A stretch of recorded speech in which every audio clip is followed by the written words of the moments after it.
Nell'ultimo mese sono caduti sul Bassanese 300 mm di pioggia, goccia più o goccia meno. Se vi sembrano pochi, sappiate che si tratta di un terzo di tutte le precipitazioni che vengono registrate in media annualmente nella Pedemontana. Una primavera veramente in mezzo all'acqua, diciamo, perché effettivamente sta facendo dei danni a 360 gradi in tutto il comparto agricolo.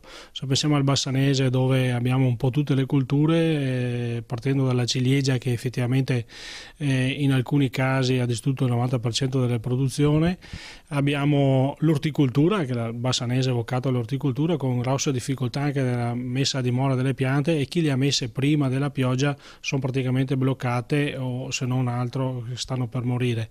Il mais sta soffrendo oltremodo e addirittura i prati stabili per i foraggi non si possono raccogliere e tagliare. In più lo sbalzo termico aumenterà lo stress per le colture. Sicuramente incide, perché passare dai 10 gradi, 5 gradi la settimana scorsa di notte e passare a 30-35 gradi sicuramente porta un scompenso sia sulle piante che sugli animali. Siccome le brutte notizie non vengono mai sole, il meteo non annuncia niente di buono. Dopo un piccolo break arriverà infatti altra pioggia. Purtroppo le previsioni sono che per tutto il mese di maggio ormai sia in mezzo all'acqua, e questo ci preoccupa perché nella nostra zona, una fascia collinare, ci fa la paura anche il discorso dei smottamenti, oltre dei danni effettivi alle imprese. Effettivamente siamo in un momento molto difficile. E anche il governatore Luca Zaia chiede che sull'agricoltura sia aperto un tavolo a livello nazionale per fare i conti con questa disastrosa parentesi di maltempo. Penso che sia fondamentale, giunti a questo punto, che a livello nazionale si apra uno stato di emergenza nazionale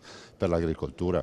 L'agricoltura sta pagando pesantemente questa partita, una partita che non si risolverà con un raggio di sole. Ormai la primavera se n'è andata, e quindi vuol dire orticole, colture a pieno campo, frutticole, vigneti come nel nostro caso, assolutamente si mettono a repentaglio le produzioni.